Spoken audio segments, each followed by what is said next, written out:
There are some things I will advise you to do before accepting a relationship with a man. Agree with this man or woman you want to marry with these 10 things. These 10 things will help that marriage to work.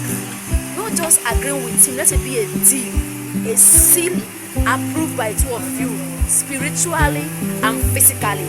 And if you tell me to suggest, I will say let Bible be a seal up to this 10 agreements before entering into the marriage. Number 1, agree that divorce is not an option in this marriage. Okay, madam, if you marry, unless it's anything about that concern violence, if it's not violence, it's just minor issues, we must look at means to sort it out. But you see, the issue of divorce in this relationship that is leading to marriage is a no. 2, no matter what, find a way out. Divorce is not an option.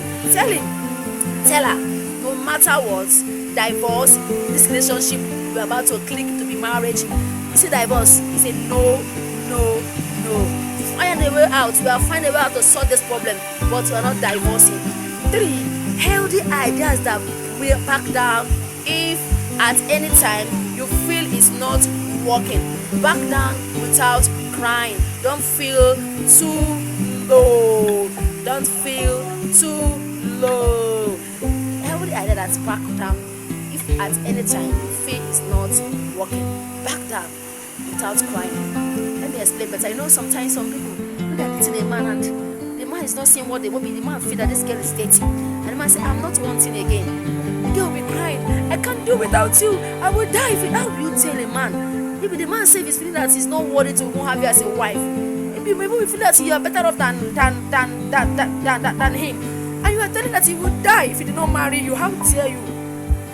If relationship is not working, let two of you agree that if this relationship after 6 months I'm not seeing what I want, you are not seeing what I want, you are backing down without crying, telling the man or the woman, I will die if you don't marry me. Don't break. Nobody should break your heart. Don't use that word that somebody can break. How will it break your heart? And again, the 4th one is joint accountability. Money should not be an issue. A joint accountability. Plan well with your partner. Yes. Goal setting. Yes. Faith. Yes. Believing in each other. Plan well with your partner. But sometimes to correct here, it's good for a partner to have a joint accountability. And I will suggest, if this partner is not a faithful person, is an extravagant person that cannot have a joint accountability that is worth trusting, tell him, your life is extravagant. I'm not having a joint accountability because you are extravagant. Then the reverse becomes the case. If the partner is reliable, have a joint accountability. It will help in the marriage. Sometimes if a man can have a joint accountability with his wife, it will help. If the man is extravagant, the woman can manage the money for you. You spend anyhow. You can take 2 million to buy a dog as a man. You can use 2 million to buy a wig as a woman. But when the joint accountability comes, you have a combined account, knowing full that you trust each other. And for joint accountability to come in a family, the couples must believe that they can be what? They can be sincere. They can believe in themselves. They can save the money without any controversy. One will not be trying to override the other one. When you believe in each other that yes, you can have a joint accountability, before you spend, I will know. It will help you to minimize expenses. It will help you to reduce radical spending. When you have a joint accountability with focus and the intention about the marriage and the future of your children, it will make you to have good savings that will help your children to achieve a lot. That will see that mommy and daddy have worked for them. So joint accountability can help to minimize expenses in that relationship. Agree on these things before marriage. If he says no, and you know it's extravagant, if you know you cannot tolerate that man or that woman, quit. And you can condone those weaknesses, you can manage it, you can move on. 5thly, not hiding any secrets to each other. You say you are married to a man or to a woman, you are hiding your phone to your husband or to your wife. You code your phone, your husband doesn't have your code of your phone. Like me, I got my phone because of my children. They can go to my phone and press something that may disturb my phone. So I lock up my phone. But if my husband peradventure wants to use my phone, he knows my code. Because of my kids, if they know my code, they will press it and do not rubbish with my phone. You get it? But for me to code my phone because of my children, or coding my phone that my husband will not have access to it is an error. That means there's a suspicious act in that relationship. Why be coding your phone? Why coding your phone? That means there's a skeleton in the cupboard. So please, as a couple, to avoid suspicious acts, don't code your phone. All this is what you agree before you tell the man, I do. Before you go to the altar and say to get to us part. I agree these things. No coding, no secret in your WhatsApp code. Don't code your WhatsApp, don't code your Instagram, don't code your phone in general. No coding, no secret about this relationship. This marriage must be a transparent marriage. Communication. If there is a problem, don't snub. Say it out. Agree these things with your partner. This marriage, communication is 100%. Honey, sweetheart, baby. This relationship, there must be communication. 100%. If I offend you, you tell me. If I offend you, I tell you. But the issue of saying, I was snubbing, I'm not telling, he's warning me. No. Don't do that. Be open to your spouse. Don't hide things. Don't snub him. When you offend you, let him know. Let your spouse know the problem. Snubbing may increase the anger, the pain, the retaliations, and the grief in your heart, making things to get worse in the family. When there is a grief between two of you, please sort it out amicably. That makes a healthy relationship.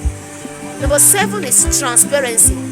Don't hide anything on your spouse. Please don't hide anything on your spouse.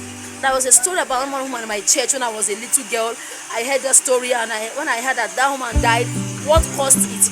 She built 10 shops in the property that her father gave to her as an inheritance. You know one funny part? She refused to tell her husband she built 10 shops in their village. And when that man heard that she was building in the town of their village, the man was mad. The man divorced her. How can you be married? You hide that kind of thing to your husband. Your husband don't know that you have a shop, you have a property, you have a land. No. That's why I tell you, agree these things. I must know you. You must know me. I must know your secrets. You must know my secrets. Exchanging parental care. Yes. You must love my daddy. I will love your daddy. You must love my mommy. I will love your mommy. You must love my siblings. I will love your siblings. Let these things be obvious. Be clear. Let your spouse's responsibility be your responsibility. Okay, from now henceforth, I'm taking care of your family. And from now henceforth, you too are taking care of my family. Agree it. If the man say no. If the woman say no, leave that man.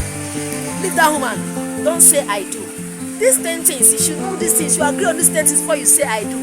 Agree on these 10 things before you say I do to that man or woman. Because this is will make your marriage to work. You will tell him, I'm taking your mother and your father responsibility and your siblings. You are taking mine.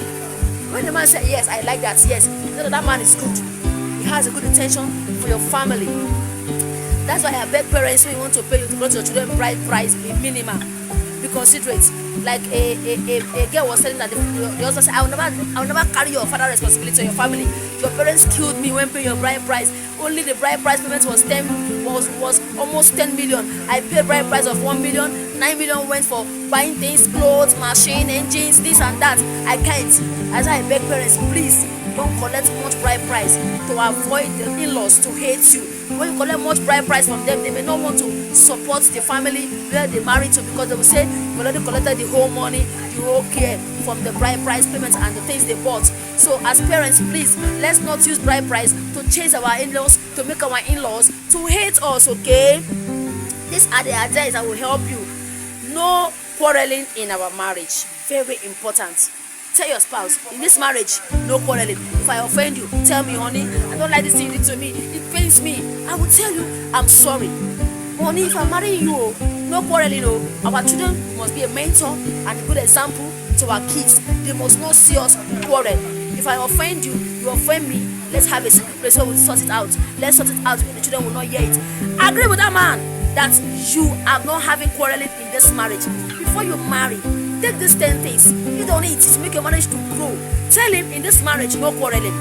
If there's a minor issues, let's talk. Call it a minor issue. Tell him or her. If you marry, there's minor issues, we sort it out without quarreling, without shouting at each other. Okay? Let your partners understand these things before you enter. Before you say I do, make sure these things are in place. Not just saying I do. After I do, what next? What next after I do is you should do these things. Put these things ahead before you say I do. Intentional about your intimacy. Be intentional about your intimacy. Some couples, they don't touch, they don't play, they don't beg. I have a pastor friend that says something I love. He said every morning before my husband leave the house, he must peck me. Peck. This marriage, as I'm marrying you, or you're marrying me, the morning before you leave the house, a peck. It's good. It makes love to you. Bye bye, honey. Honey, I'm here. Oh, tell me where you are, honey. I'm going someplace. Let your spouse know your movements.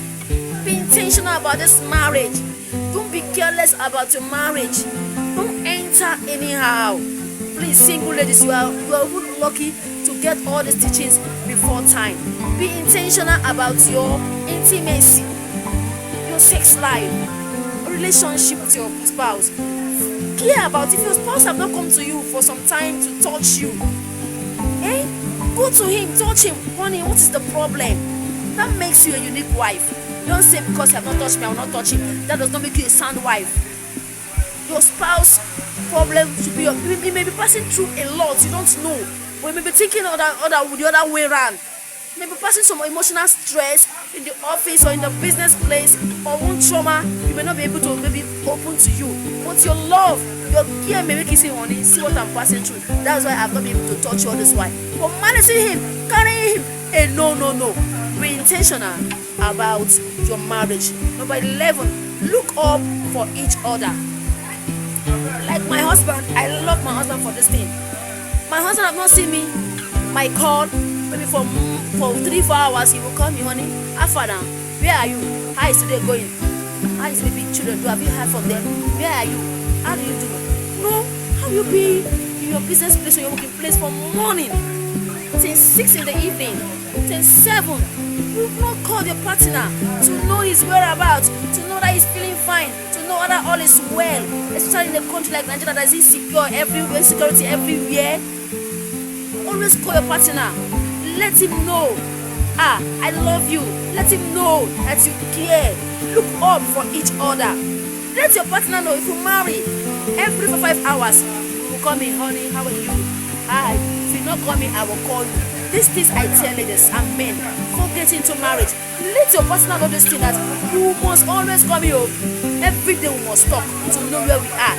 In the shop, in the marketplace, we should know. Because sometimes you may be feeling sick, looking for a help, but you cannot even carry your phone to call.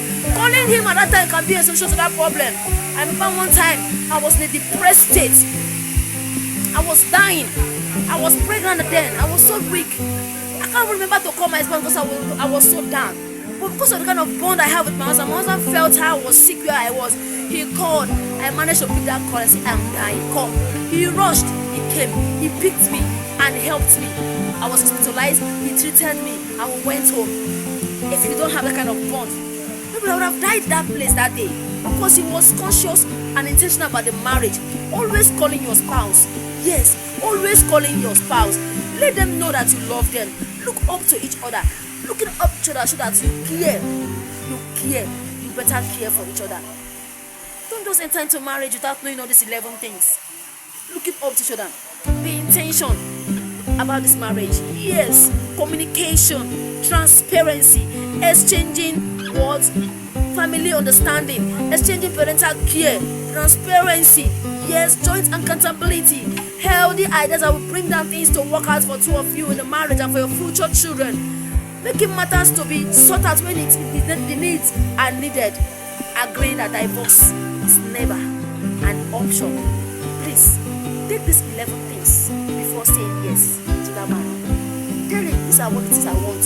Do you want them? I want to give my husband, my family. Do you want it? And God will bless you. Subscribe, share, like, and comment. Thank you for watching the Marriage and Motivation by Mrs. Joyce. Lucky. God bless you in Jesus' name.